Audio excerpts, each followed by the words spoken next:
विभाजन 15 अगस्त 1947 को लागू हुआ, जब भारत को स्वतंत्रता मिली। पाकिस्तान ने एक दिन पहले ही आजादी की घोषणा की थी। स्वतंत्रता के समय पुरानी भारतीय सेना इंडिया पाकिस्तान के बीच विभाजित थी। देश भर में चल और अचल संपत्ति के साथ सेना की सक्रिय ताकत को एक जटिल योजना के तहत साझा किया गया था, जिसकी देखरेख एक सर्वोच्च मुख्यालय के रूप में ब्रिटिश उपस्थिति द्वारा की जाती थी। बड़े पैमाने पर समारोहों के बजाय पंजाब और बंगाल में हिंदुओं और मुसलमानों के बीच दंगे और सामूहिक हत्याएं तेज हो गई। इसने विस्थापित लोगों की तीव्र पीड़ा और दुख को भी जन्म दिया। सांप्रदायिक दंगों और प्रतिशोध के कारण कीमती मानव जीवन की भारी क्षति और संपत्ति के विनाश के अलावा हिंसा का स्तर गृह युद्ध के अनुपात में पहुंच गया था और इसे तेजी से नियंत्रित करना था। हालांकि भारत और पाकिस्तान दोनों के सशस्त्र बलों ने आगे खून खराबे को रोकने और सेवा के सुचारू आदान प्रदान को सुनिश्चित करने में महत्वपूर्ण सेवा प्रदान की, लेकिन ये आखिरी बार था जब भारत पाकिस्तान के सैनिकों ने एक साथ काम किया। 6 सप्ताह की लगातार हिंसा के बाद धीरे धीरे शांति लौट आई, लेकिन भारत की रियासत को एकजुट करना एक बहुत बड़ी परेशानी बनकर सामने आई। कुछ प्रारंभिक कठिनाइयों का सामना करना पड़ा। 3 को छोड़कर 566 रियासतों में से अधिकांश का भारत में विलय निर्धारित निर्देशों के अनुसार हुआ।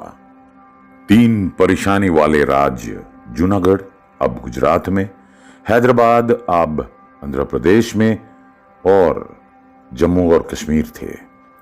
जूनागढ़ जहां दुविधा में रहा, वहीं हैदराबाद और जम्मू कश्मीर को 1 साल का समय मिला।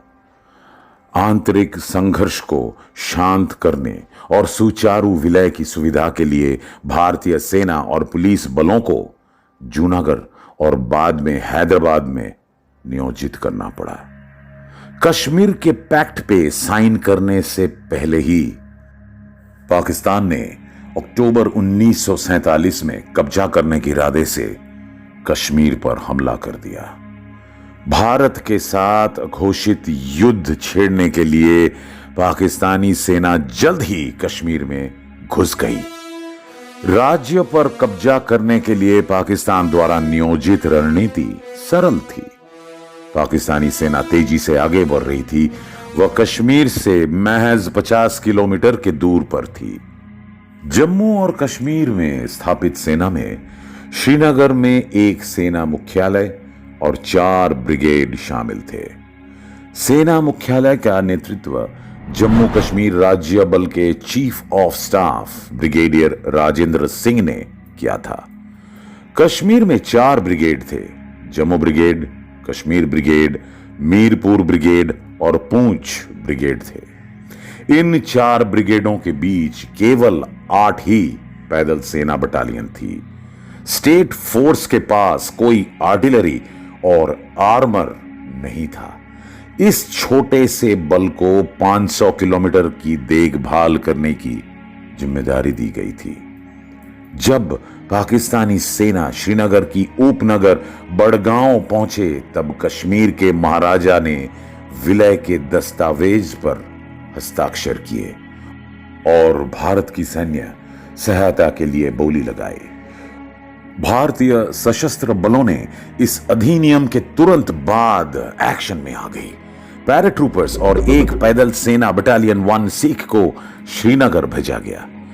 एक ब्रिगेड समूह पहले पकड़ बनाने और उसके बाद घुसपैठ करने वाले बल को हराने में सफल रहा।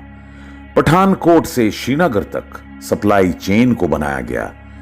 इसके बाद सामरिक गतिविधियों की एक श्रृंखला द्वारा लुटेरों को घाटी से बाहर निकल दिया गया।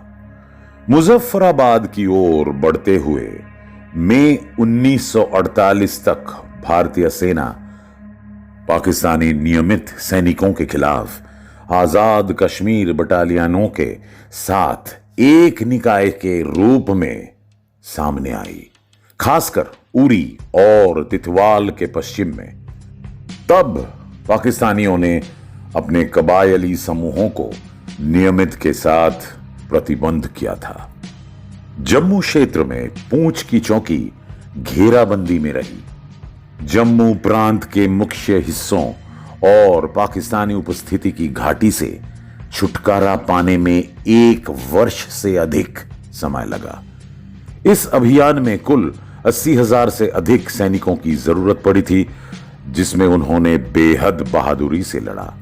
मेजर सोमनाथ शर्मा परमवीर चक्र के पहले प्राप्तकर्ता बने, जो विक्टोरिया क्रॉस के बराबर वीरता के लिए भारत का सर्वोच्च पुरस्कार है। जम्मू घाटी से अपनी सेना को वापस लेते हुए पाकिस्तान ने फरवरी 1948 से शुरू होने वाले उत्तरी क्षेत्रों के मध्यम से एक नया आक्रमण शुरू किया। कमजोर जम्मू और कश्मीर मिलिशिया बटालियन ने एक वीरतापूर्ण रुख अपनाया और स्कार्दू में दुश्मन के रास्ते को अस्थायी रूप से रोक दिया। अत्यधिक सर्दियों की परिस्थितियों में भारतीय सेना के लिए ग्रेट हिमालयन रेंज पर 3,500 मीटर की ऊंचाई पे जोजिला दर्रे से आगे इस नए दुश्मन के हमले को तुरंत मुकाबला करना असंभव बना दिया। अंतरिम महीनों में भारतीय सेना ने लेह को एक नियमित बटालियन के साथ मजबूत किया। 1 नवंबर 1948 को स्टुअर्ट टैंकों से युक्त 7 कैवलरी द्वारा समर्थित एक भारतीय ब्रिगेड समूह जोजिला दर्रे से होकर गुजरा और लद्दाख जिले से आक्रमणकारियों को अथक रूप से खदेड़ दिया। युद्ध के इतिहास में जोजिला दुनिया के सबसे ऊंचा पॉइंट है जहां टैंक का इस्तेमाल किया गया था।